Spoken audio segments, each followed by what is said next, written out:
Marcus Reed thought his quiet evening would end like any other, exhausted, alone, just trying to make it through one more day. But when he found an unconscious woman in a luxury car that didn't belong in his world, he made a choice that would change everything. She was hiding a devastating secret, one that mirrored the grief he'd been carrying for 3 years. What started as a stranger's cry for help in a dark parking lot became something neither of them expected, a second chance at feeling alive. But can two broken people truly heal each other? Or will the weight of their pasts tear apart the fragile hope they've built? If you're watching this, subscribe and tell me where you're from, because this story about love, loss, and unexpected redemption will stay with you long after it ends. The fluorescent lights buzzed overhead like angry wasps. Marcus Reed pushed his cart down the cereal aisle, stacking boxes with tired hands. His back ached. His feet throbbed inside worn sneakers that should have been replaced 2 months ago. The clock on the wall said 9:47 p.m., 13 minutes until his shift ended. 13 minutes until he could see his boys. He moved faster, muscle memory guiding each motion. Grab, scan, stack, grab, scan, stack. The rhythm kept him going when exhaustion tried to drag him under. Around him, the store hummed with late-night shoppers, people buying milk for tomorrow's breakfast, grabbing snacks for the drive home, moving through their own tired routines. Marcus didn't mind the work. Honest labor never bothered him. What wore him down was the weight of it all pressing on his shoulders alone. No partner to call when the boys got sick. No one to share the worry when money ran short. Just him, trying to be enough. The announcement crackled through the speakers. "Attention shoppers, we'll be closing in 10 minutes. Marcus finished his aisle and wheeled the empty cart toward the back room. His supervisor, Dante, stood near the time clock, scrolling through his phone. "You good, man?" Dante asked without looking up. "Yeah, just tired." "You're always tired." Dante finally met his eyes. "When's the last time you took a day off?" Marcus shrugged. Days off meant less money. Less money meant choosing between groceries and the electric bill. "I'm all right." Dante shook his head but didn't push. That's what Marcus appreciated about him, knowing when to let things be. Marcus clocked out at exactly 10. He grabbed his jacket from his locker and headed for the exit, pushing through the glass doors into the cool October night. The parking lot stretched out before him, mostly empty now except for a few scattered cars. Streetlights cast orange pools across the asphalt. His apartment complex sat 3 blocks north. Mrs. Alvarez lived on the first floor, right below his unit. She watched Elijah and Noah most evenings, refusing to take more than $20 even though Marcus knew she deserved triple that. "Children are a blessing, not a burden," she always said in her soft accent. "I have time. You have love. We make it work." He walked quickly, hands shoved in his pockets. The neighborhood wasn't dangerous, but it wasn't exactly safe either. You learn to move with purpose after dark. Keep your head up. Don't look lost. Mrs. Alvarez answered on the second knock. Warm light spilled from her doorway, carrying the smell of cinnamon and something baked. "Marcus," she smiled, her face crinkling with genuine warmth. "The boys just brushed their teeth." "Thank you so much, Mrs. Alvarez." He pulled out his wallet, but she waved him away. "Next week," she said. "You already gave me some this month."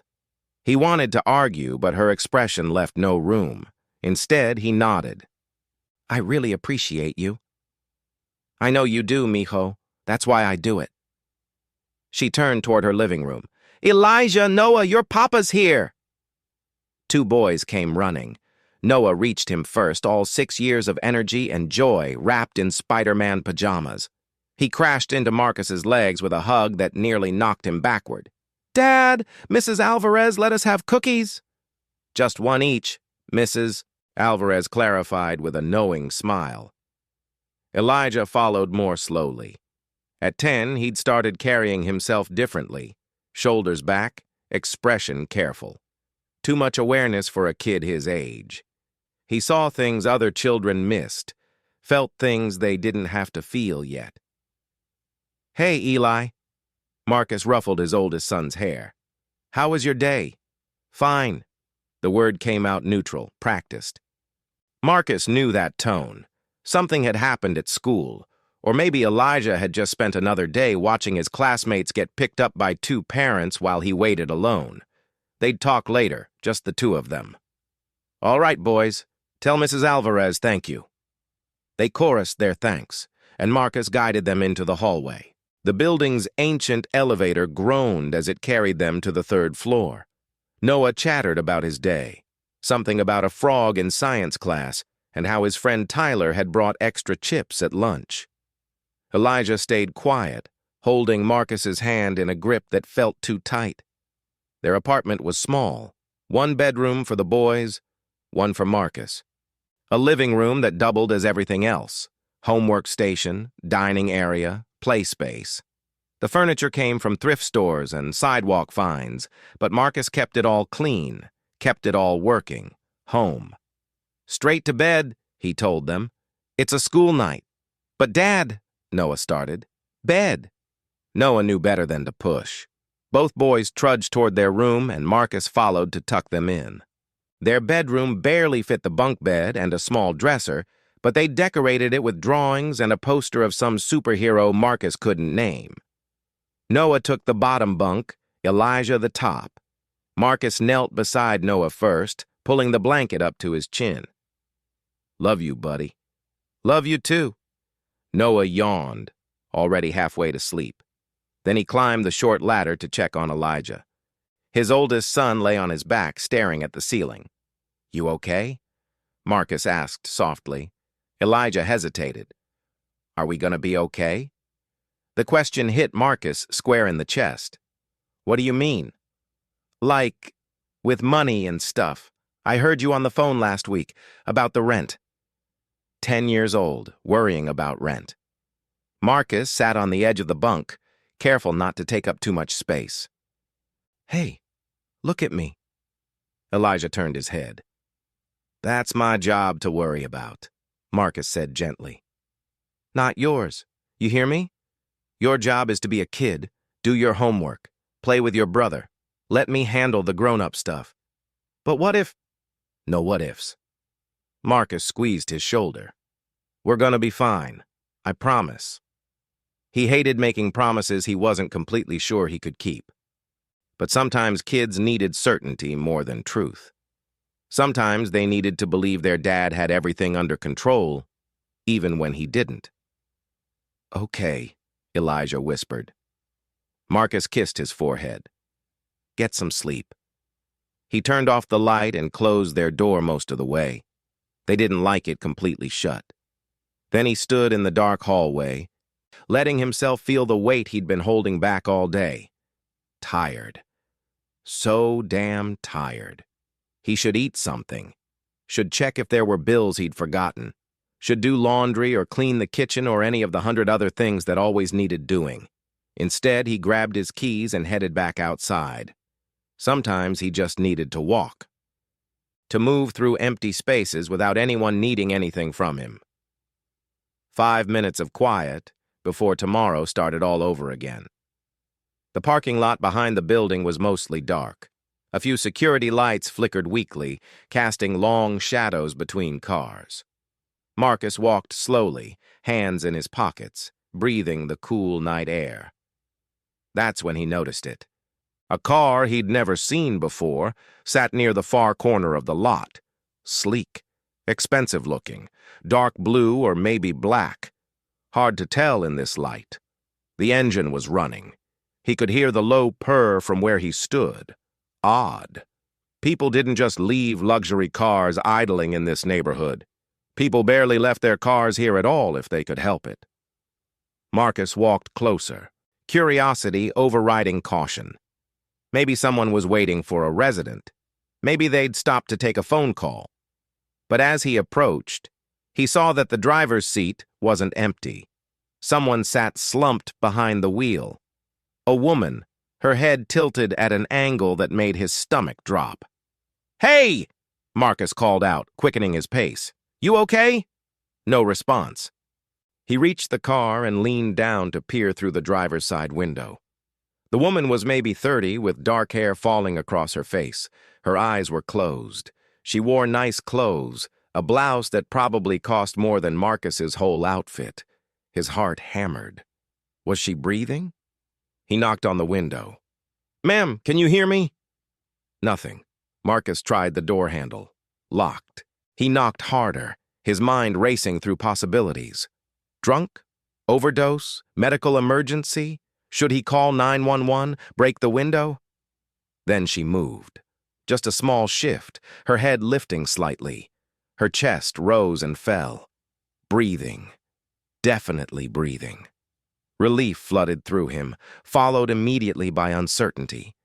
What was he supposed to do here? He couldn't just walk away, but he also couldn't force his way into some stranger's car. He knocked again, softer this time. "Ma'am, I think you need help." Her eyes opened slowly, unfocused. She blinked at him through the glass, and he saw the moment awareness returned. Her eyes went wide. Her hand shot to the door lock. "It's okay," Marcus said quickly, holding up both hands. "I'm not trying to hurt you. You looked like you might need help." She stared at him, chest heaving with rapid breaths. Her face had gone pale. Not drunk, he realized. Scared. "Please," he said gently. "I live in that building right there. I was just walking through and saw your car running. I was worried." The woman pressed one hand against her chest, still breathing too fast. Her other hand gripped the steering wheel so tightly her knuckles had gone white. "Are you sick?" Marcus asked. "Do you need me to call someone?" She shook her head frantically. Okay, I won't call anyone."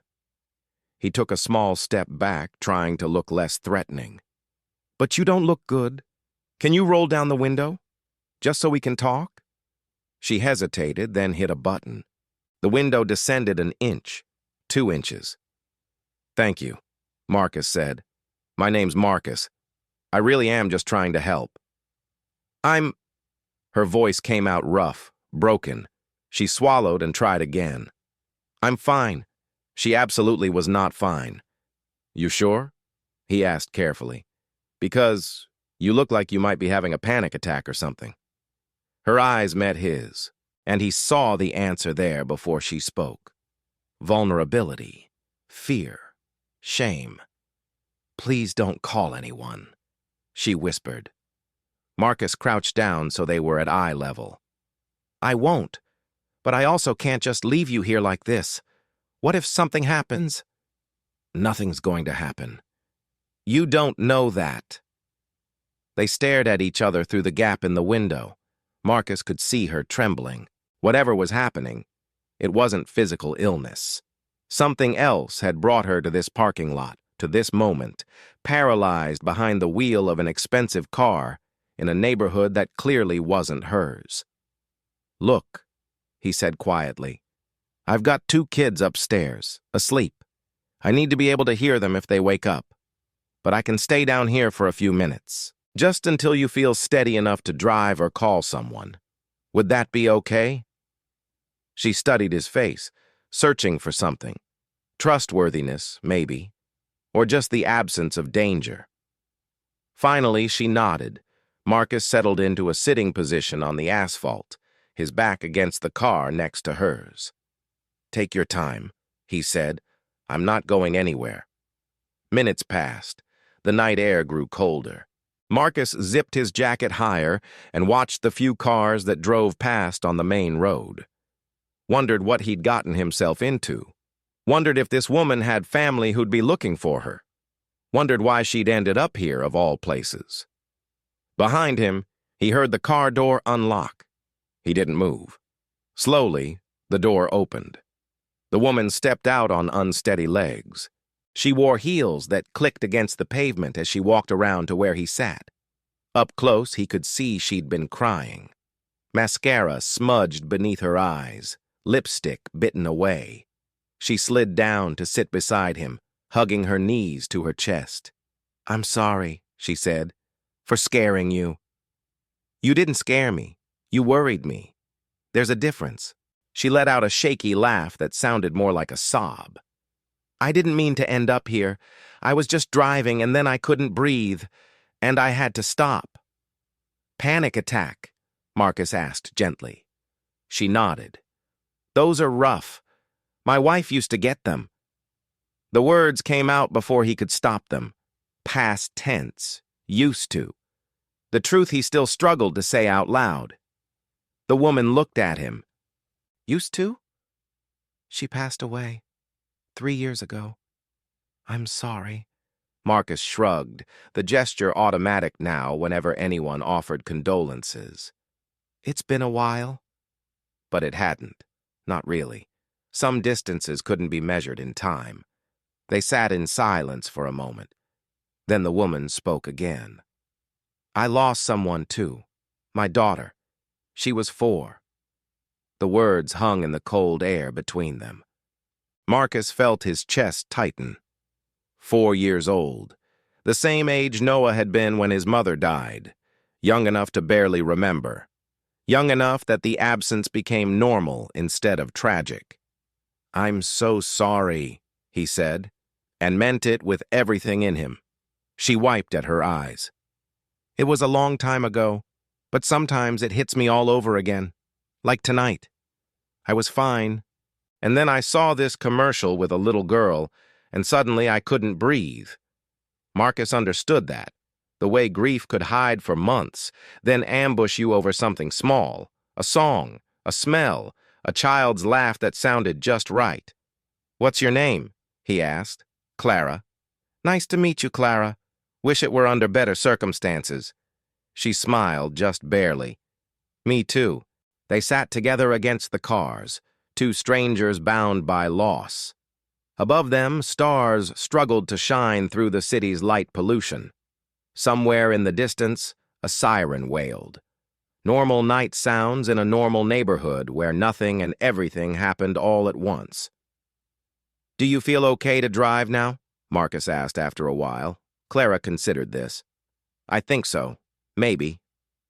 Where do you live? About 20 minutes north, near the lake. The expensive neighborhood. The one where Marcus had installed flooring in a mansion once, back when he'd worked construction. Houses with 3-car garages and yards big enough to get lost in. Different world. You gonna be okay getting there? He pressed. I think so. She didn't sound convinced. Marcus stood and offered his hand. She took it, letting him pull her to her feet. Her hand felt cold in his, delicate. Thank you, she said, for not leaving, for not calling the cops or an ambulance, or you don't have to thank me.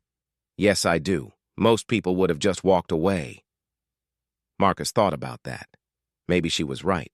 Maybe most people would have decided it wasn't their problem. But he'd never been good at walking away when someone needed help, even when he probably should. You sure you're good?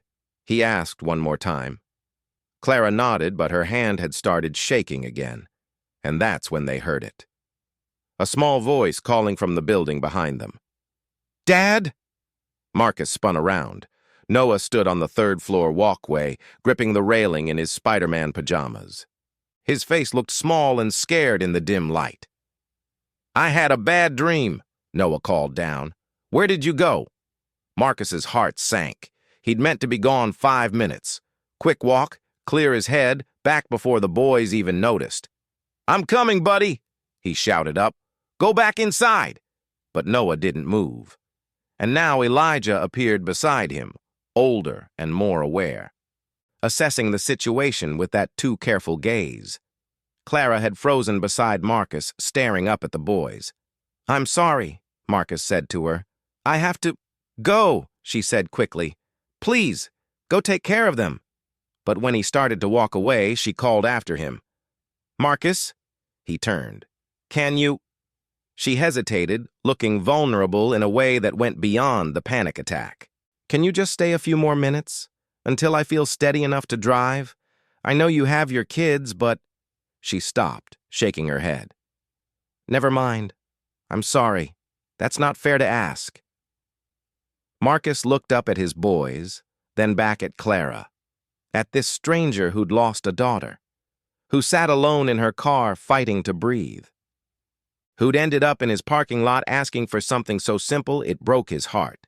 Just stay a few more minutes. Eli, he called up. Take Noah back inside. I'll be up in 5 minutes. Elijah nodded and guided his little brother back through the door. Marcus turned to Clara. Let me make sure they're settled. Then I'll come back down, okay? She looked like she might cry again. Okay. He jogged toward the building, taking the stairs 2 at a time. Marcus found both boys sitting on the couch, wide awake now. The bad dream had been real. Noah's eyes were still puffy from crying. Elijah sat close to his brother, one arm around his shoulders in a protective gesture that made Marcus's chest ache. 10 years old and already playing the role of second parent. Hey, hey! Marcus knelt in front of them. What happened, Noah? There was a monster, Noah whispered, under the bed. There's no monster, buddy, you know that, right? Noah nodded, but he didn't look convinced. Fear didn't listen to logic when you were 6. Dad? Elijah's voice was quiet, but firm. Who's that lady? Marcus should have known his oldest wouldn't miss that detail. Someone who needed help. She wasn't feeling well. Is she sick? Sort of. Just scared. Elijah frowned. Why is she scared? How did you explain panic attacks to a 10-year-old? How did you talk about grief and loss and the way some wounds never quite healed? Sometimes people get scared even when there's nothing dangerous around, Marcus said carefully. Their body just reacts, makes them feel like something bad is happening even when it's not. Like when I thought I saw a spider, but it was just a shadow? Noah asked. Kinda like that, except the feeling doesn't go away as fast. Elijah watched him with those knowing eyes. Are you gonna help her? I'm gonna make sure she's okay to drive home. Then I'll be right back up. What if she's not okay? Marcus didn't have an answer for that. I'll figure it out, he said finally. But I need you both to go back to bed. Can you do that for me? Noah's lower lip trembled. Can I sleep in your bed? Just tonight? Marcus should say no, should encourage independence, should help Noah learn to manage his fears. But he was so tired of being strong all the time. Yeah, buddy. You can sleep in my bed. Noah's face brightened immediately. Elijah stood, still wearing that too serious expression. You're coming back, right? Elijah asked. The question cut deeper than it should have. Of course he was coming back. He always came back. But Elijah had learned early that people didn't always keep their promises, that sometimes parents left and never came home. Marcus pulled both boys into a hug. I'm always coming back, always. You understand? Elijah nodded against his shoulder. Now go on. Get settled. I'll be up in 10 minutes. He waited until they'd gone into his bedroom, until he heard the rustle of blankets and Noah's sleepy murmur. Then he headed back downstairs. Clara hadn't moved. She stood beside her car, arms wrapped around herself against the cold. When she saw him coming, relief washed over her face. They okay? She asked. Yeah. Bad dream. I'm sorry. You should have just... They're fine, Marcus interrupted. How are you doing? Clara took a shaky breath. Better, I think. The worst part is over.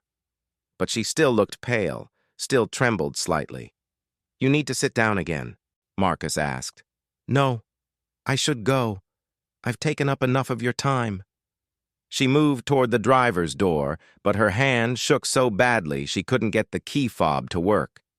After the third try, she let out a frustrated sound that was half laugh, half sob. Marcus stepped closer. Hey, it's okay. It's not okay. I'm a mess. I shouldn't have. She trailed off, pressing her palms against her eyes. God, what am I even doing here? You're having a hard night. That's allowed. Not like this. Not falling apart in some stranger's parking lot. Better than falling apart while you're driving, She dropped her hands and looked at him, really looked, like she was seeing him for the first time, taking in his worn jacket, his tired eyes, the weight he carried in his shoulders. "You should be upstairs with your kids," she said softly. "Not down here babysitting a grown woman who can't keep it together." "I'm not babysitting. I'm just making sure you're safe." "Why?" The question caught him off guard. "What do you mean, why? You don't know me. I could be anyone. Why do you care?" Marcus thought about that. About all the times people had walked past him when he'd needed help, when he'd been standing in a grocery store counting change to make sure he had enough for milk, when his car had broken down and 3 people had driven past before someone finally stopped. "Because someone should," he said simply. Clara's eyes filled with tears again. "I don't know what to do. I can't drive like this. But I can't just stay here. Do you have someone you can call? Someone who could come get you?" She shook her head. "My mother would just... She'd make it worse. And I don't have anyone else. Not really." The loneliness in those words echoed something Marcus knew too well. How you could be surrounded by people and still feel completely alone. How grief had a way of isolating you, making you feel like nobody could possibly understand. "Okay," he said. "Here's what we're gonna do. You're gonna come upstairs with me." Clara's eyes widened. "What?" "Just for a little while. Until you feel steady enough to drive, you can sit on the couch, have some water, calm down somewhere that's not a parking lot." "I can't." "Yes, you can. I've got 2 kids who need me to check on them anyway. You can wait inside where it's warm instead of out here where it's freezing." "But you don't even know me." "You don't know me either. But right now, we're 2 people who've both lost someone we love, and you need a safe place to sit for 20 minutes. That's all this is." Clara hugged herself tighter. Marcus could see her weighing the options. Pride versus need. Fear versus desperation. "Just 20 minutes, she said finally. "Then I'll get out of your way." "You're not in my way." But even as he said it, a small voice in his head questioned the wisdom of inviting a stranger into his home, into the space where his children slept. He'd always been careful about who he let into their lives, protective to the point of isolation. Yet something about Clara felt safe. Maybe it was the shared grief. Maybe it was the vulnerability in her eyes. Or maybe he was just tired of everyone carrying their pain alone. They walked toward the building together, footsteps echoing in the quiet parking lot. Clara's heels clicked against the pavement. She kept glancing at him like she expected him to change his mind. "I really appreciate this," she said as they reached the stairs. "Don't mention it." The climb to the 3rd floor felt longer than usual. Marcus could hear Clara's breathing grow slightly labored by the 2nd flight. Not from the panic attack this time, just from physical exertion. She really wasn't from around here. Probably lived in one of those buildings with elevators that worked properly. He unlocked his apartment door and pushed it open, suddenly aware of how small everything was. How worn. The couch with its faded cushions. The coffee table with scratches from years of use. The kids' toys still scattered across the floor even though he'd told them to clean up before bed. "Sorry about the mess," he said, flicking on the light. Clara stepped inside and looked around. Marcus waited for the judgment, for the subtle wrinkle of her nose or the polite smile that didn't quite reach her eyes. Instead, she said, "It's warm." Something about the way she said it made Marcus think she didn't just mean the temperature. "Have a seat," he told her, gesturing to the couch. "I'll get you some water." He moved into the tiny kitchen and grabbed a clean glass from the cabinet. While the tap ran cold, he glanced back at Clara. She'd sat down on the edge of the couch, perched like she might need to run at any moment.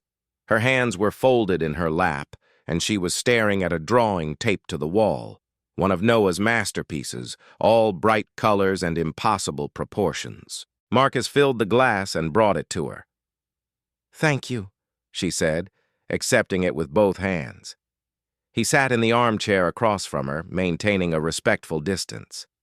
The apartment felt too quiet, too intimate. He should say something, but what did you talk about with a stranger who'd just had a breakdown in your parking lot? Clara sipped the water slowly, and he could see her hands steadying with each drink. Color was returning to her face. The worst had passed. "Your boys," she said after a moment. "How old are they?"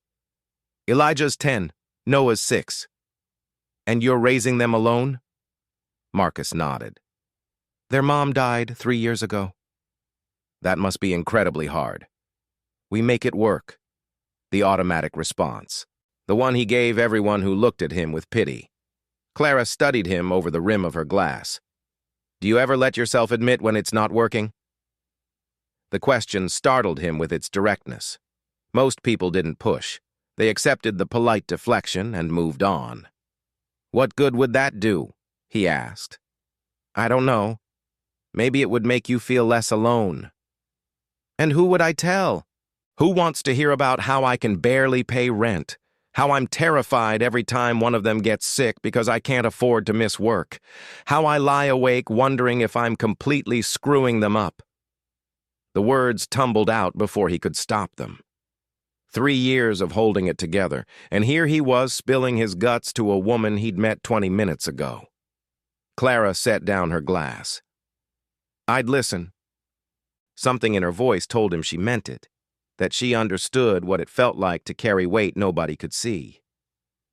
"I lost my daughter 4 years ago," she continued softly. "Car accident. She was in the back seat. I was driving." Her voice cracked. "I walked away without a scratch, and she didn't walk away at all." Marcus felt his throat tighten. "Jesus. Clara, I'm sorry." "Everyone's sorry. Nobody knows what to do with it. My mother thinks I should be over it by now.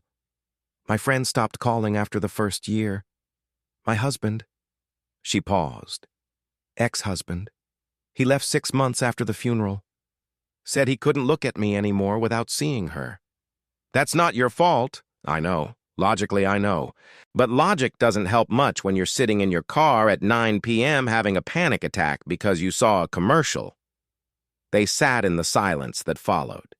Two people who'd lost everything that mattered, trying to build new lives from the broken pieces. "What was her name?" Marcus asked. "Your daughter." "Sophie." Clara smiled, and for a moment the grief lifted. She was obsessed with dinosaurs. Had this little plastic T-Rex she carried everywhere. She named it Mr. Chomps. Marcus found himself smiling, too. Noah's into superheroes, changes his favorite every week. And Elijah, books. Kid reads like his life depends on it. Sometimes I think he uses them to escape. Smart kid. Too smart. He worries about things he shouldn't have to worry about. Clara nodded like she understood. Children see more than we think they do. From the bedroom, Marcus heard a small sound. Noah, probably having another bad dream. He started to stand, but the noise settled. Just a sleep murmur. "You're a good dad," Clara said suddenly. "You don't know that." "I can see it. In the way you talk to them outside. The way you came up to check on them even though you were helping me." Marcus shrugged, uncomfortable with the praise. "I just do what needs doing." "That's exactly what makes you good at it." They fell quiet again. Clara had finished her water. Her breathing had evened out completely. The trembling had stopped. She looked tired now instead of panicked. A different kind of exhaustion. "I should go," she said, but she didn't move. "You feel okay to drive?" "I think so. The panic has passed. I just feel hollowed out." "That's normal, after the adrenaline fades." "You sound like you know from experience." Marcus hesitated. "After my wife died, I had a few. Not as bad as what you described, but bad enough. Feeling like the walls were closing in, like I couldn't catch my breath." "What helped?" "Time. And keeping busy. And my kids needing me. Hard to fall apart when you've got 2 little people depending on you to hold it together." Clara looked down at her hands. I don't have that anymore. Nothing that needs me. Nothing that would notice if I just stopped. The words hung heavy in the air. Hey, Marcus said gently. Don't talk like that. I'm not, she looked up quickly. I'm not saying I'd do anything, I just mean there's a difference between existing and mattering. Marcus understood that too. How many nights had he lain awake wondering if anyone would care if he disappeared? Sure, his boys needed him. But beyond that? Would the world notice one less tired, broke, struggling single dad? You matter, he said firmly. You don't know me. I know you loved your daughter enough that losing her still breaks you 4 years later.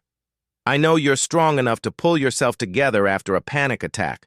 I know you're honest enough to admit when you're struggling. That's enough to matter. Clara's eyes glistened. Thank you for saying that. I mean it. She stood slowly, smoothing down her blouse. The motion was practiced, automatic, putting her armor back on. I should really go, she said. It's late, and you need to sleep. You probably have work tomorrow. I do, but I'm used to running on no sleep. Still, I've imposed enough. Marcus stood too. You didn't impose. You needed help, and I was here. That's all. Clara walked toward the door, then paused with her hand on the knob.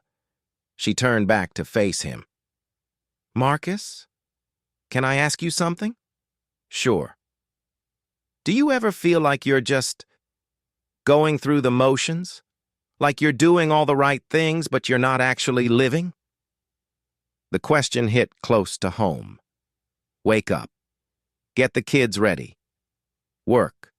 Come home. Make dinner. Bedtime. Sleep. Repeat. When had he last done something just because he wanted to? When had he last felt genuinely happy instead of just functional? Yeah, he admitted. Most days. How do you stand it? I don't know.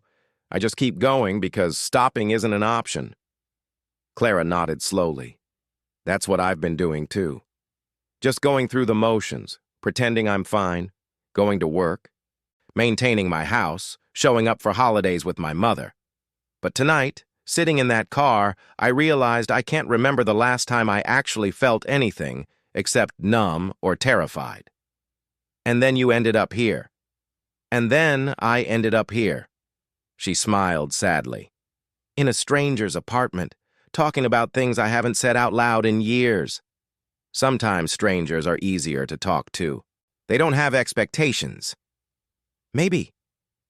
Clara opened the door, and cool air drifted in from the hallway. Thank you, Marcus, for everything. For not calling the police or an ambulance, for sitting with me, for listening. You gonna be okay getting home? I think so. I feel better, steadier.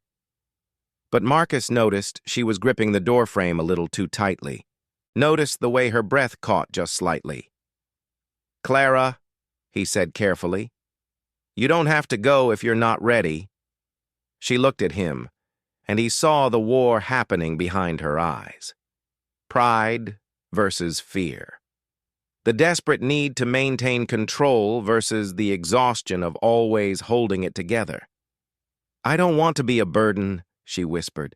You're not. You have your kids, your life. I can't just... A small voice interrupted from the hallway. Dad? They both turned. Noah stood in the bedroom doorway, rubbing his eyes. His hair stuck up in every direction. Mr. Bear dangled from one hand.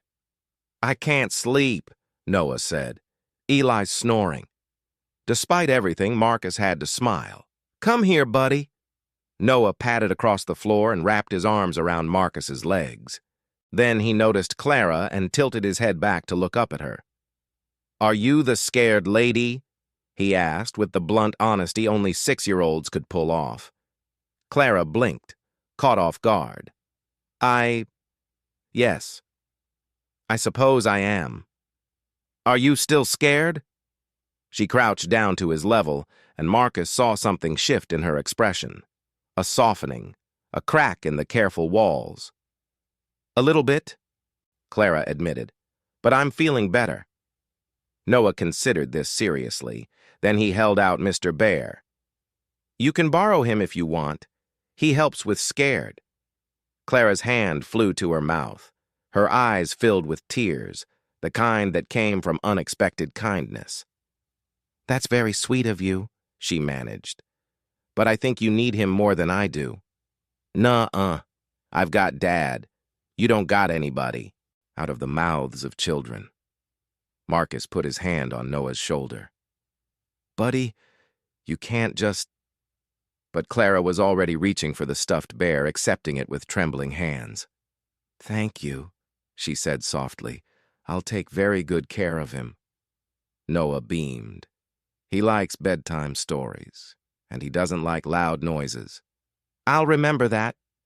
They stood there in the doorway, Marcus, Noah, and this stranger who'd stumbled into their lives. The moment felt suspended somehow, fragile and important in ways Marcus couldn't quite name. Then Elijah appeared in the bedroom doorway, too, drawn by voices. What's going on? He asked, taking in the scene. Nothing, Eli. Go back to... Is she staying? Elijah interrupted, looking directly at Clara. The question hung in the air. Clara straightened up, clutching Mr. Bear. No, I was just leaving. But she didn't move toward the door, and Marcus found himself saying, You could stay, just until morning. Sleep on the couch.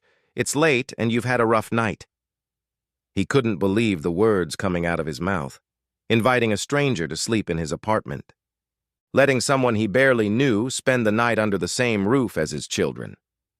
But something in his gut said this was right, that Clara needed safety more than she needed privacy, that sometimes helping someone meant making choices that didn't quite make sense. Clara looked at him with wide eyes. I couldn't possibly... The couch pulls out, Marcus continued. It's not fancy, but it's comfortable enough. And in the morning, when you're rested, you can drive home safely. Marcus, that's too much. You don't even... Can she stay, Dad? Noah asked, tugging on Marcus's hand. Please? Elijah said nothing, but Marcus could see him processing, weighing the situation with that careful intelligence. Finally, Elijah spoke. If she needs to stay, she should stay. Such a simple statement, such profound permission. Clara looked at all three of them, this makeshift family offering shelter to a broken stranger. She clutched the stuffed bear tighter. Just for tonight, she said quietly, if you're absolutely sure. I'm sure, Marcus said, and in that moment, standing in his too-small apartment with his sleepy children and a woman he'd met an hour ago, Marcus felt something shift, like a door opening, like the beginning of something he couldn't quite name. Okay, then, Clara whispered. Thank you. Noah grinned and hugged her legs the same way he'd hugged Marcus. Clara froze for a moment, then gently touched the top of his head. All right, boys, Marcus said. Back to bed. For real this time. But Dad, Noah started. Bed. The firmness in his voice left no room for argument. Noah trudged back toward the bedroom, but not before waving goodnight to Clara. Elijah lingered a moment longer, studying Clara with that knowing gaze. Good night, he said simply. Then to Marcus, wake me up if you need anything. 10 years old and already trying to be the man of the house. I will, Marcus promised. Now go on. Once both boys had disappeared into the bedroom, Marcus turned to Clara. Let me get you some blankets. Marcus pulled sheets and a blanket from the closet in the hallway, the good ones he saved for when Mrs. Alvarez watched the boys overnight. They smelled like lavender detergent, clean and fresh. He arranged them on the couch while Clara stood awkwardly near the kitchen, still holding Noah's bear. Bathroom's down the hall if you need it, Marcus said, tucking the fitted sheet around the couch cushions. There's a new toothbrush in the medicine cabinet. Should be some hand soap under the sink. You don't have to do all this. I know. He finished making up the couch and stepped back. It looked humble compared to what Clara was probably used to. The cushions sagged in the middle. One of the pillows had a small stain Noah had made with grape juice last month, but it was clean and soft, and better than a parking lot. "I'll be in my room if you need anything," Marcus said. "Just knock." Clara nodded, her fingers absently stroking Mr. Bear's worn fur. "Marcus? Why are you doing this?" He'd been asking himself the same question. Why invite a stranger into his home? Why risk his children's safety for someone he didn't know? But when he looked at Clara, really looked, he didn't see a stranger. He saw someone drowning in the same ocean that had almost pulled him under, someone who needed a lifeline as badly as he'd needed one 3 years ago. "Because when my wife died," he said slowly, "I spent 6 months pretending I was fine, going to work, taking care of the boys, smiling when people asked how I was doing, and inside I was falling apart." He paused, the memory still sharp despite the years. "One night I was at the grocery store, same one where I work now, and I just broke. Started crying in the cereal aisle, couldn't stop. This older woman found me, and instead of walking away, she just stood there. Didn't say anything, didn't try to fix it, just waited until I could breathe again." Clara's eyes glistened in the dim light. "When I finally pulled myself together," Marcus continued, "I tried to apologize. And you know what she said? She said, 'Honey, we all need somebody to stand with us when we can't stand alone.'" He met Clara's gaze. "That's what I'm doing. Standing with you until you can stand alone again." A tear slipped down Clara's cheek. She wiped it away quickly, but more followed. "I don't know how to do this," she whispered. "How to accept help. How to be this vulnerable. You're doing it right now. It feels terrifying." "I know." Clara clutched Mr. Bear tighter. "What if I can't repay you? What if I don't have anything to offer?" "I'm not asking for anything. Everyone wants something." Marcus thought about that, about all the people who'd helped him over the years expecting nothing in return. Mrs. Alvarez watching his boys, Dante covering shifts when Noah got sick, the church that gave him a box of groceries every month, no questions asked.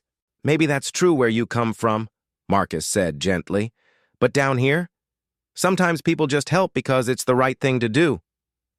Clara looked around the small apartment, at the toys on the floor, the crayon drawings on the walls, the worn furniture and patched curtains, evidence of a life built on necessity and love instead of money. "I've been living in a different world," she said softly, "where everything's transactional, where people smile and make the right noises but nobody actually sees you." "Sounds lonely." "It is." She sank down onto the couch, exhaustion finally overtaking her. So incredibly lonely. Marcus pulled the armchair closer and sat down.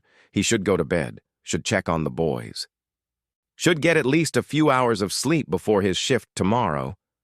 But something told him Clara needed him to stay just a little longer, to sit in the quiet darkness and prove she wasn't alone. "Tell me about Sophie," he said. Clara's head jerked up.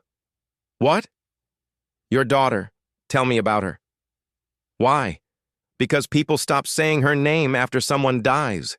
Like if we don't talk about them, it'll hurt less. But it doesn't help. It just makes you feel like they're being erased." Clara stared at him for a long moment. Then, slowly, she began to speak. "She had this laugh," Clara said, her voice distant with memory. "This full body, can't catch your breath kind of laugh. And once she got going, everyone around her started laughing too, even if they didn't know what was funny." Marcus smiled. "Sounds like Noah." She was stubborn. God, so stubborn. Once she decided she wanted something, she'd argue her case like a tiny lawyer. My husband used to joke that she'd end up in politics. What was her favorite thing to do? Building things. She had these blocks, wooden ones with letters on them, and she'd spend hours constructing elaborate towers. Then she'd knock them down and start over. Clara's voice cracked. The day she died, we were coming home from the toy store. She'd begged for this new dinosaur set. Premium quality, expensive. I almost said no. She paused, and Marcus could see her struggling. But I said yes, Clara continued. And she was so happy, singing in the back seat about Mr. Chomps's new friends. And then this truck ran a red light and... She couldn't finish. Didn't need to. Marcus leaned forward, elbows on his knees. My wife's name was Jennifer. She had this way of making everything feel possible. Even when we were broke, even when things were hard, she'd smile and say, "We'll figure it out." And somehow we always did. How did she die? Clara asked softly. Cancer. Started in her lungs, spread everywhere. 18 months from diagnosis to... the end. He swallowed hard. The boys were so young. Noah barely remembers her. Elijah remembers too much. That must be incredibly hard, raising them alone. Some days I feel like I'm drowning. Other days I feel like I'm barely treading water. But I keep swimming because they need me to. Clara nodded. That's the difference between us. You have a reason to keep swimming. I'm just... floating. That's not true. Isn't it? What do I have? A job I don't care about, a house that's too big and too empty, a mother who thinks I should have moved on by now. She laughed bitterly.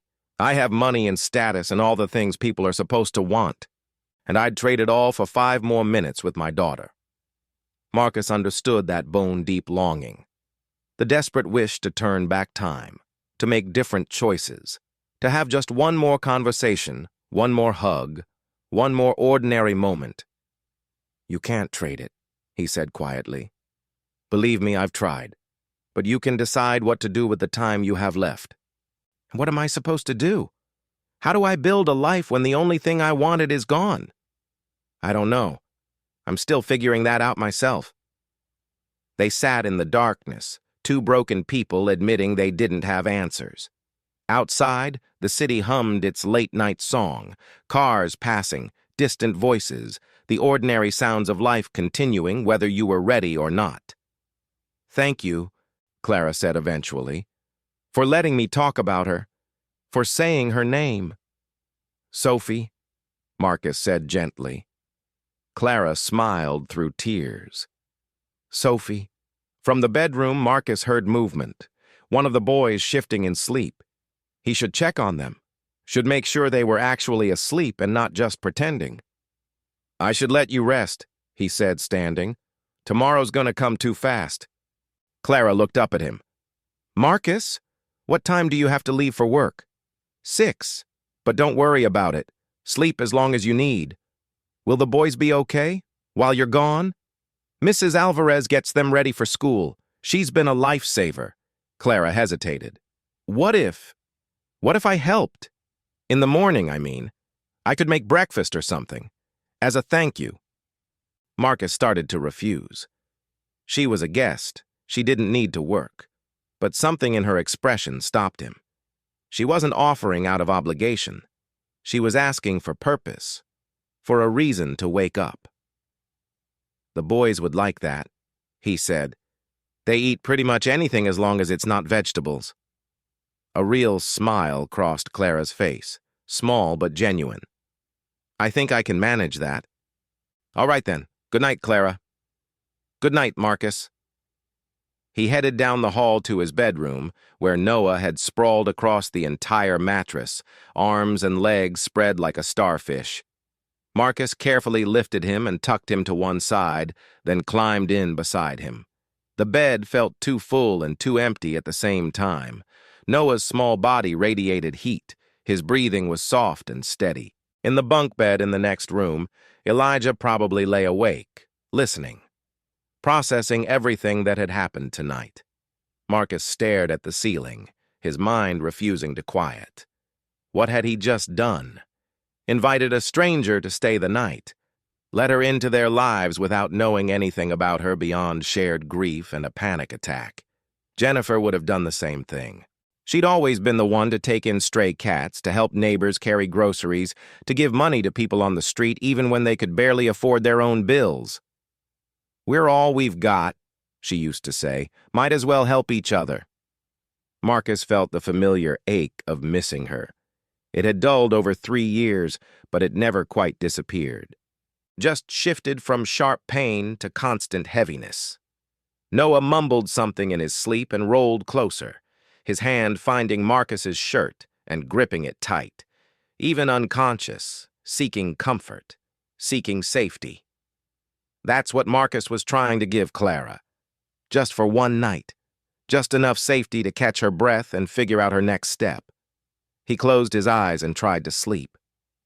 Morning came brutal and early.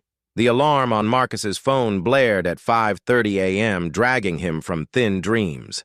He silenced it quickly and checked on Noah, still asleep, thumb in his mouth.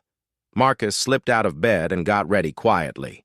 Shower, shave, work clothes, jeans and the blue polo shirt with the grocery store logo. The routine was so automatic he could do it half asleep. He expected Clara to still be sleeping when he emerged from the bedroom, but she sat on the couch, already awake. She'd folded the blankets neatly and was holding a cup of something. She must have figured out the coffee maker. "Morning," she said softly. "Morning. You sleep okay?" "Better than I expected." She stood, setting down the coffee. "I meant what I said, about breakfast. If you show me where things are." Marcus glanced at the clock. He had 20 minutes before he needed to leave. "You really don't have to. I want to." There was something different about her this morning. Less polished, more real. She'd washed her face clean of yesterday's smudged makeup. Her hair was pulled back in a simple ponytail. She wore the same clothes as last night, but somehow they looked less armor-like, more human. "Pancake mix is in the cabinet above the stove," Marcus said. "Eggs in the fridge. Boys like syrup on everything." Clara moved into the kitchen with surprising confidence. Marcus watched her locate ingredients, find the mixing bowl, navigate his cramped space like she'd done this before. "You're good at this," he observed. "I used to make breakfast for Sophie every Saturday. Chocolate chip pancakes. She'd help me mix the batter and always made a mess." Clara smiled at the memory. "I haven't cooked breakfast in 4 years. Why not? Didn't seem worth it for just me." Marcus understood that too. How many nights had he fed the boys mac and cheese while eating nothing himself? How many meals had he skipped because the effort felt pointless when you were alone? "Well," he said, "you're not alone this morning." Clara glanced at him over her shoulder. "No, I'm not." The boys woke up around 6, drawn by the smell of food. Noah appeared first, rubbing his eyes and dragging Mr. Bear. "Did you give him back?" Noah asked Clara immediately. She crouched down, holding out the stuffed animal. "I took very good care of him, just like I promised." Noah accepted Mr. Bear and hugged him tight. Then, without warning, he hugged Clara too. She froze for a moment, clearly not expecting the gesture. Then her arms came up slowly, tentatively, wrapping around the small boy. Marcus saw her face crumple briefly before she composed herself. Elijah emerged more cautiously, taking in the scene. Clara in the kitchen, pancakes on the stove, his dad getting ready for work. "Morning, Eli," Marcus said. "Clara's making breakfast." Elijah nodded but didn't say anything. He climbed into his chair at the small table and watched Clara with that careful assessment. Clara served the pancakes, perfectly golden, fluffy. She'd even found the chocolate chips Marcus kept hidden in the back of the pantry for special occasions. "These are amazing," Noah declared through a mouthful. "Don't talk with your mouth full," Marcus corrected automatically. But he had to admit, they were good. Better than anything he'd managed to make in months. Clara had even found the real maple syrup, not the cheap stuff. "Thank you," Elijah said quietly to Clara. She smiled at him. "You're welcome." Marcus checked the time. 5 minutes until he needed to leave. He wolfed down his pancakes, standing up, a habit he'd developed to save time. "Sit down," Clara said. "You have a few minutes." "I should sit." Something in her voice made him obey. He sat at the table with his boys and this woman he barely knew, eating breakfast like a normal family. Like this was routine instead of strange. Like they did this every morning. It felt good. And that scared him. Because good things didn't last. Good things got taken away. And he couldn't afford to get attached to something, someone, who would disappear. "I need to go," he said, standing abruptly. Clara nodded. "I'll clean up. Get the boys ready for Mrs. Alvarez." "You don't have to." "Marcus," she met his eyes. "Let me help. Please." There was that word again. Please. The same one she'd used in the parking lot. The same desperate request for purpose. "Okay," he said. "Mrs. Alvarez will be here at 7. Just knock on her door. Apartment 201. And she'll take them to school." "I can do that." Marcus grabbed his keys and wallet. Noah jumped up to hug him goodbye. Elijah waved from his seat. At the door, Marcus paused, looked back at Clara standing in his kitchen, surrounded by his life, taking care of his children. "Will you be here when I get back?" he asked before he could stop himself. Clara's expression softened. "Do you want me to be?" Did he? This should be simple. She'd stayed the night. She'd made breakfast. Now she should go back to her own life, and he should go back to his. But the apartment felt different with her in it. Warmer, less heavy. "Yeah," he admitted. "I do." Clara smiled. "Then I'll be here." Marcus left before he could examine why that made him feel lighter than he had in months. Work dragged. Every minute felt like an hour. Marcus stocked shelves and helped customers and ran the register during rush hour. But his mind kept drifting back to the apartment. To Clara. To whether she'd actually stayed or if she'd left as soon as he was out of sight. Maybe that would be better. Clean break, no complications. But he didn't want that, and the realization unsettled him. "You all right, man?" Dante asked during their break. "You've been weird all morning." "Just tired." "You're always tired. This is different." Dante studied him. "Something happen?" Marcus hesitated. "How did you explain last night to someone who'd think you were crazy for inviting a stranger into your home?" "I helped someone," he said carefully. "Last night. She was having a panic attack in the parking lot. And? And I let her stay over. On the couch." Dante's eyebrows shot up. "You let a random woman sleep in your apartment? With your kids there?" "It's not like that. She needed help." "Marcus, man, you can't just—" Dante stopped himself, took a breath. "Look, I get that you want to help people. That's who you are. But you've got to be careful. You don't know this woman." "I know enough." "Do you? What if she robs you? What if she's unstable?" "She's not." Marcus couldn't explain how he knew. He just did. Dante shook his head. "Just be careful, all right? You've got those boys to think about." "I'm always thinking about them." "I know. That's why I'm worried." The conversation nagged at Marcus for the rest of his shift. Maybe Dante was right. Maybe he was being reckless. Maybe he should have just called 911 last night and let professionals handle it. But when he thought about Clara sitting alone in her car, terrified and ashamed, he couldn't regret his choice. His shift ended at 3.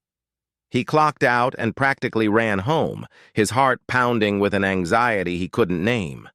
What if she was gone? What if she'd stayed? He didn't know which possibility scared him more. The apartment building came into view. Marcus took the stairs 2 at a time, fumbling with his keys as he reached his door. He pushed it open. Clara sat on the floor with both boys, building something elaborate out of Legos. Noah was chattering excitedly about spaceships. Elijah was carefully connecting pieces, his face more relaxed than Marcus had seen in weeks. Clara looked up when Marcus entered. Her face broke into a smile. You're back. I'm back. And just like that, something in Marcus's chest loosened. A knot he hadn't realized he'd been holding for 3 years. Noah jumped up and ran to him. "Dad, Clara's been here all day. She made us lunch and helped with homework, and she knows how to build the Millennium Falcon." Marcus looked at Clara over Noah's head. She stood, brushing Lego pieces from her jeans. "I hope it's okay," she said. "Mrs. Alvarez brought them back from school, and I didn't want to leave." "It's okay," Marcus said, and he meant it, despite Dante's warnings. Despite every rational thought telling him to be careful. It was more than okay. It was the first time in 3 years his apartment had felt like home instead of just a place to survive. The next few days blurred together in a way that felt both strange and natural. Clara didn't leave. She didn't officially move in. Her car stayed in the parking lot, and she kept mentioning she should go home soon, but somehow she just stayed.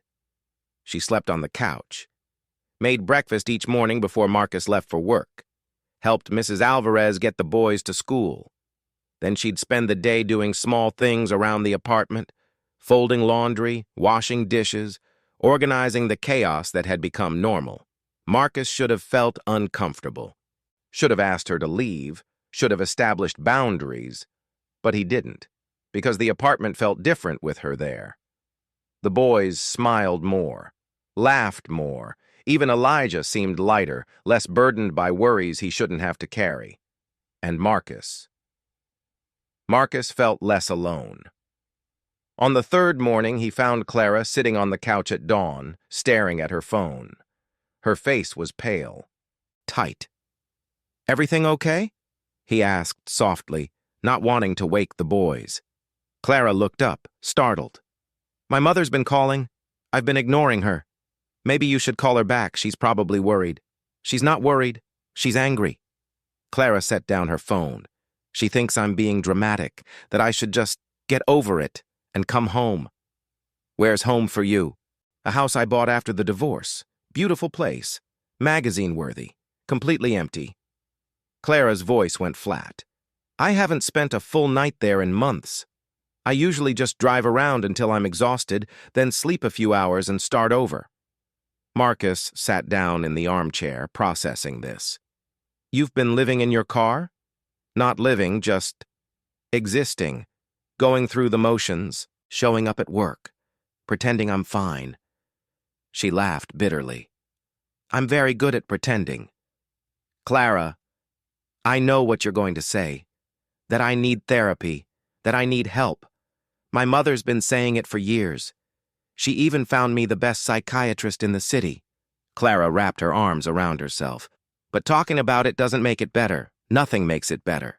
Marcus thought about his own journey through grief, the well-meaning people who'd told him time would heal, that he'd move on, that he'd find happiness again. They'd been wrong. Time didn't heal.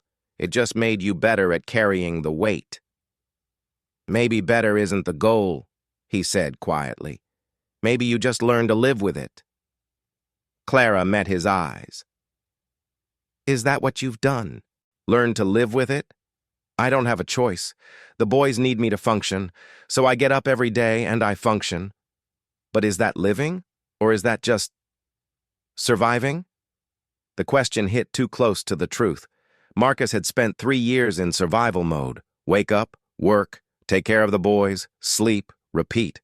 He'd stopped thinking about what he wanted, stopped imagining a future beyond making it through each day. "I don't know," he admitted. "I guess I stopped thinking about the difference." Clara stood and walked to the window, looking out at the parking lot below. The sun was just starting to rise, painting the sky in shades of pink and gold. "Being here," she said softly, "with you and the boys. It's the first time in 4 years I've felt like maybe I could be something other than broken." Marcus's chest tightened. "You're not broken." "Yes, I am. We both are." She turned to face him. "But maybe broken people are allowed to help each other anyway." Before Marcus could respond, Noah's voice called from the bedroom. "Dad?" Is it morning yet? The moment shattered. Marcus stood. Yeah, buddy, it's morning. Noah appeared in dinosaur pajamas, hair sticking up wildly. He went straight to Clara and hugged her legs, a routine he'd established over the past 3 days. Morning, Clara. Morning, Noah. She smiled down at him, and Marcus saw genuine warmth there. Not forced, not polite, real. Elijah emerged more slowly, as always. But this morning he actually looked at Clara and said, "Good morning," without prompting. Progress.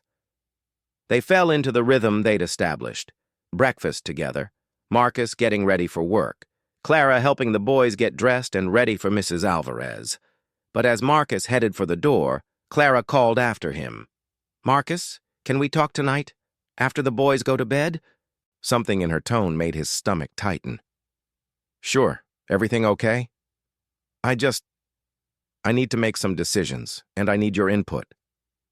He wanted to ask what kind of decisions, but Noah was already chattering about show and tell, and Elijah was looking for his backpack, and there wasn't time.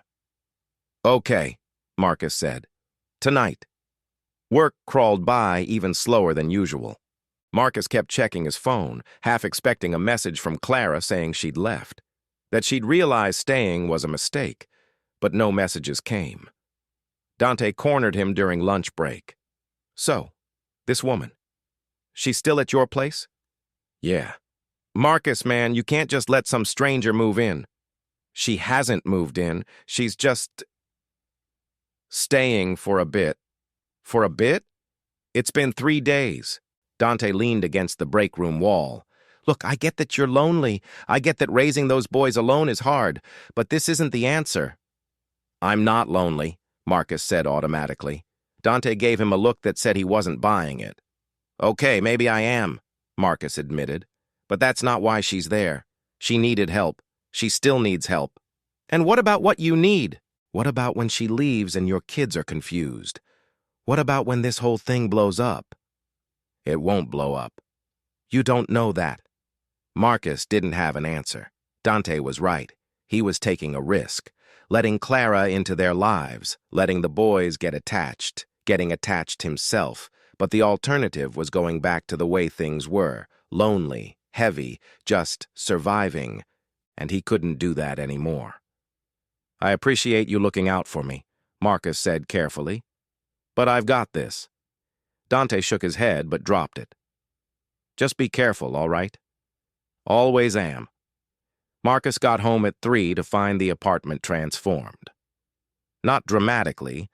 Clara hadn't rearranged furniture or anything crazy, but small things had changed. The bathroom was actually clean. The dishes were all put away.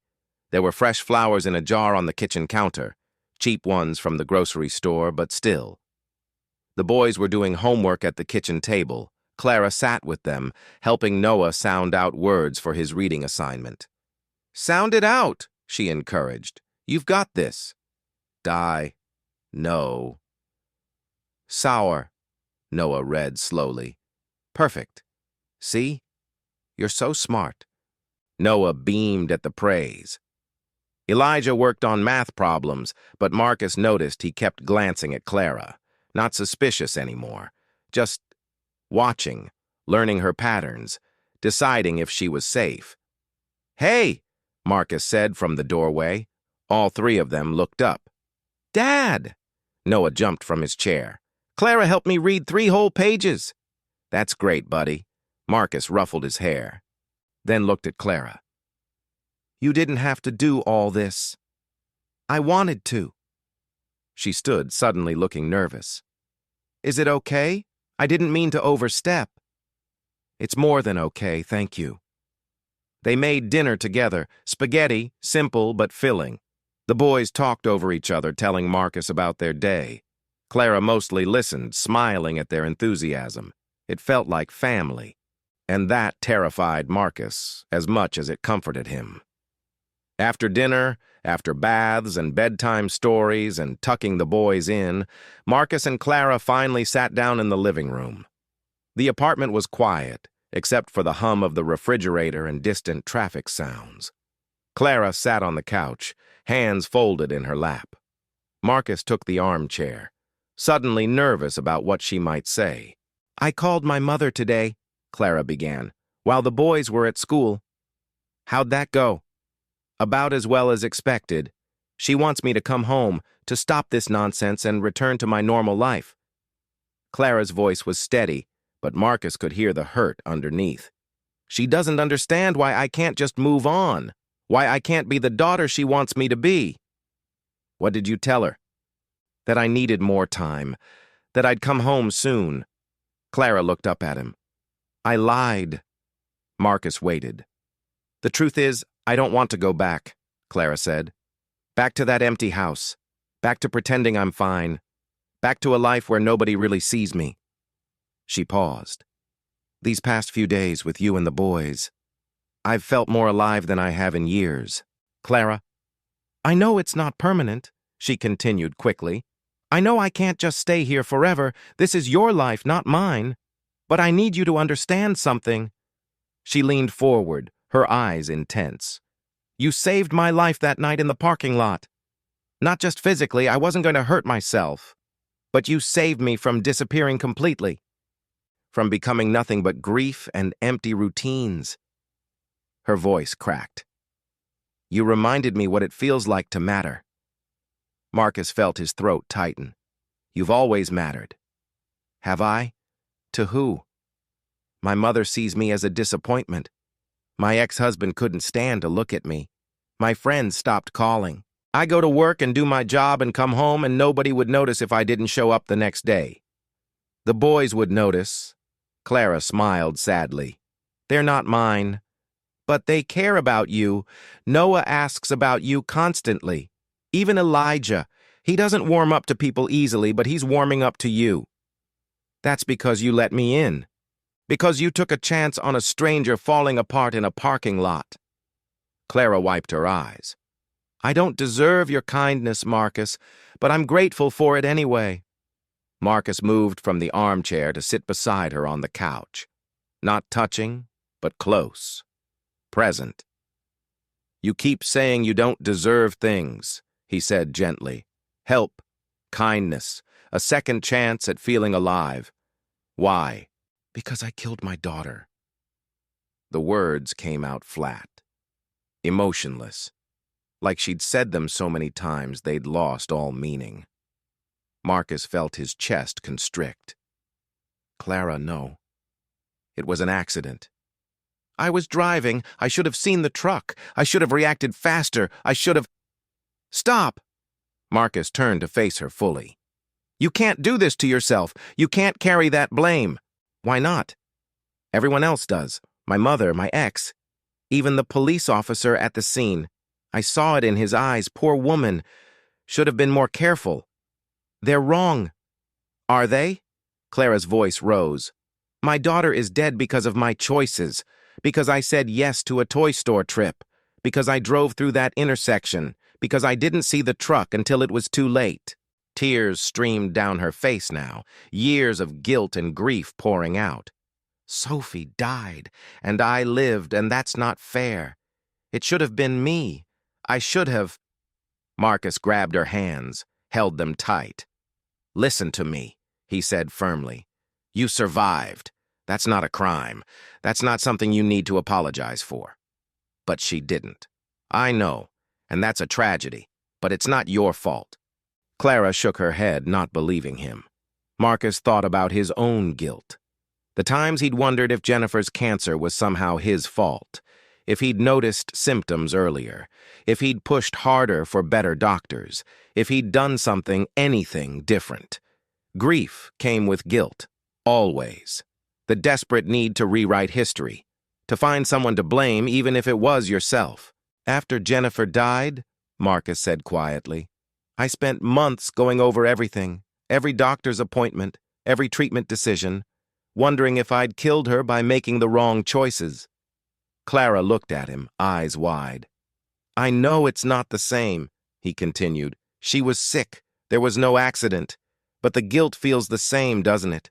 The what-ifs, the should-haves, the constant replay of every moment leading up to the end." Yes, Clara whispered. And you know what I finally realized? The guilt was easier than the grief. Because if it was my fault, then I had control. I could have prevented it, but the truth is I didn't have control. Cancer doesn't care how hard you fight. Accidents don't care how careful you are. Bad things happen to good people. And it's not fair. And it's not your fault. Clara was crying harder now, her whole body shaking. I miss her so much, she sobbed. Every single day. And nothing helps. Nothing makes it better. Marcus pulled her into a hug. Let her cry against his shoulder. Let her release 4 years of pain she'd been holding in. I know, he murmured. I know. They sat like that for a long time. Two broken people holding each other through the darkness, not fixing anything, not solving anything, just being present for each other's pain. Eventually, Clara's sobs quieted. She pulled back, wiping her face. I'm sorry, she said. I didn't mean to fall apart on you. You don't have to apologize for grieving. I feel like that's all I do anymore. Grieve. Cry. Fall apart. Then maybe it's time to try something different. Clara looked at him questioningly. I can't tell you how to heal, Marcus said. I'm still figuring it out myself, but I know that isolating yourself doesn't help. Pretending you're fine doesn't help. Punishing yourself doesn't help. Then what does? I don't know. Maybe. Letting people in. Letting yourself feel things without judgment. Choosing to show up for life even when it's hard. Clara smiled sadly. You make it sound so simple. It's not simple. It's the hardest thing in the world, but you're already doing it. How? You stayed. You could have left after that first night, gone back to your empty house and your old routines, but you stayed. You made breakfast. You helped with homework. You showed up. I stayed because I was scared to leave. Maybe, but you're still here. That counts for something. Clara was quiet for a moment, processing. Then she asked, what happens now? Marcus had been wondering the same thing. They couldn't keep living in this strange limbo. Clara sleeping on his couch, helping with his kids, existing in his life without any clear definition of what this was. I don't know, he admitted. What do you want to happen? Honestly, I want to stay. Not forever. I know that's not realistic, but for a while. Until I figure out who I am without all the pretending. What about your job, your house, your life? I worked from home most days anyway. I can do that here just as easily. And my house. She shrugged. It's just a building. It's not home. And this is? Clara looked around the small apartment, at the crayon drawings on the walls, the toys scattered across the floor, the evidence of a life built on love instead of money. It's starting to feel like it could be, she said softly. Marcus knew he should be cautious, should protect his heart and his kids from getting too attached, should remember that Clara came from a different world, one she'd eventually return to. But he was tired of being cautious, tired of protecting himself, tired of just surviving instead of living. Okay, he said, you can stay, as long as you need. Clara's face lit up. Really? Really, but we need some ground rules. This can't be you just hiding from your life. You need to face things, deal with things. Use this time to actually heal. Not just avoid. I will. I promise. And the boys, they're getting attached to you. If you're going to stay, you need to be sure. Because if you leave suddenly, it'll hurt them. I know. Clara met his eyes. I won't hurt them. I promise. Marcus wanted to believe her. And maybe that was foolish. Maybe Dante was right to be worried. Maybe this whole thing would blow up in his face. But right now, sitting on the couch with Clara, he felt something he hadn't felt in years. Hope. 2 weeks passed. Clara settled into their routine like she'd always been there. She worked from the couch during the day, something with data analysis that Marcus didn't fully understand. She made dinner most nights. She helped with homework and bedtime routines. The boys adored her. Noah had taken to calling her Miss Clara and insisted she read his bedtime story every night. Elijah was slower to warm up, but Marcus caught him showing Clara his favorite book one afternoon, explaining the plot with unusual enthusiasm. Mrs. Alvarez noticed the change, too. "Your lady friend," she said one evening when Marcus picked up the boys. "She's good for you. She's not we're not—" Mrs. Alvarez smiled knowingly. "Whatever you say, mijo." But she was right. Clara was good for him, good for all of them. The apartment felt lighter, warmer, more like a home than a survival shelter. Marcus tried not to think about what would happen when she left, because she would leave eventually. She had to. She had her own life, her own world. Except one night, 3 weeks after she'd first knocked on his car window, everything changed. They were cleaning up after dinner. The boys were in the living room, building yet another Lego creation. Marcus washed dishes while Clara dried. "I did something today," Clara said quietly. Marcus glanced at her. "Yeah?" "I called a therapist, made an appointment for next week." Pride swelled in his chest. "Clara, that's great. It's terrifying. But you were right. I need to actually deal with things, not just avoid them." "I'm proud of you." She smiled, but it faded quickly. "There's something else. I talked to my mother." Marcus set down the dish he was washing. "How'd that go?" "Not well. She's angry that I'm still here. She thinks I'm playing house with a stranger instead of facing reality." Clara's hands tightened on the dish towel. "She said I was being selfish, that I was using you and your kids to avoid my real life." The words stung even though they weren't directed at Marcus. "What do you think?" he asked carefully. Clara turned to face him fully. "I think she's wrong. I think I'm finally facing reality for the first time in 4 years. I'm not hiding anymore. I'm not pretending. I'm just being. And that terrifies her because she doesn't know how to control it." Marcus nodded slowly. "What did you tell her?" "That I'm an adult, that I get to choose how I live my life, and that I'm choosing to stay here with you and the boys for as long as you'll have me." Marcus's heart stuttered. "Clara, I know what you're going to say, that I can't run from my problems, that I need to figure out my own life. And you're right, but I don't think being here is running. I think it's the first brave thing I've done in years." She stepped closer. They were standing in his tiny kitchen, surrounded by the ordinary chaos of daily life, and Marcus felt something shift between them. "You asked me what I want," Clara said softly. "I want this. Not forever, maybe. Not in some fairy tale way where everything magically works out. But right now, I want to be here. With you. With the boys. Building something real." Marcus should say no.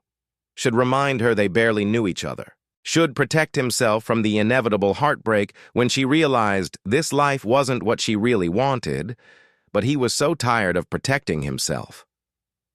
"I want that too," he admitted. Clara's eyes widened. "You do?" "Yeah, I do these past few weeks. I've felt more alive than I have in 3 years. The boys are happier. I'm happier, and I hope, you're happier too." "I am.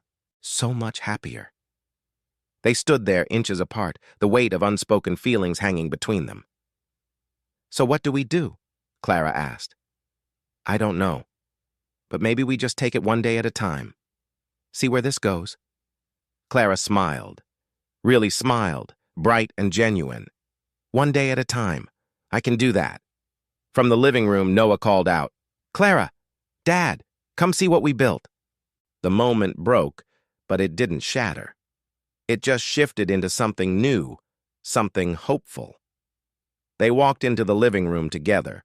The boys had constructed an elaborate Lego city, complete with buildings and cars and tiny people.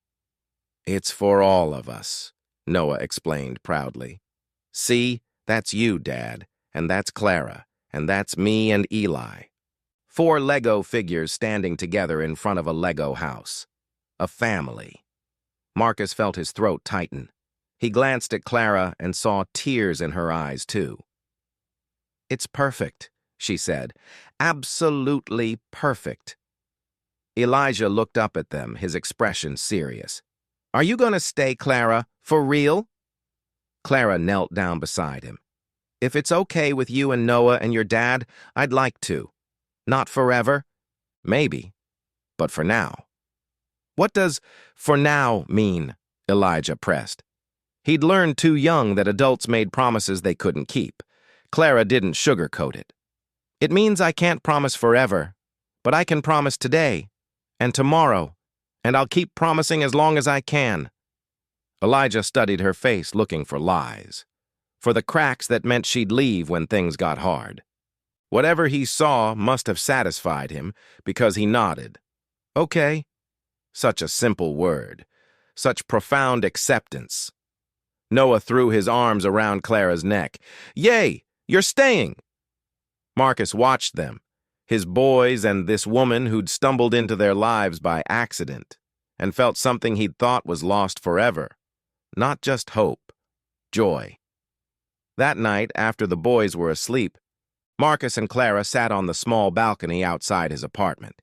It barely fit 2 chairs, but they squeezed in, looking out at the city lights. "Thank you," Clara said quietly. "For what?" "For seeing me, for not turning away when I needed help, for giving me a reason to wake up in the morning." Marcus reached over and took her hand. "Thank you for staying, for showing me that life can be more than just surviving." They sat in comfortable silence, fingers intertwined. 2 broken people who'd found each other by chance and chosen to stay by choice. The future was uncertain. Clara still had issues to work through. Marcus still struggled with money and exhaustion and single parenthood. They'd only known each other a few weeks, hardly enough time to build something lasting. But right now, in this moment, none of that mattered. What mattered was this: the warmth of her hand in his, the sound of his boys sleeping peacefully inside, the possibility that maybe, just maybe, broken things could be put back together into something beautiful. "One day at a time," Clara said softly. Marcus squeezed her hand. One day at a time. And for the first time in years, tomorrow didn't feel like something to survive. It felt like something to look forward to. The end.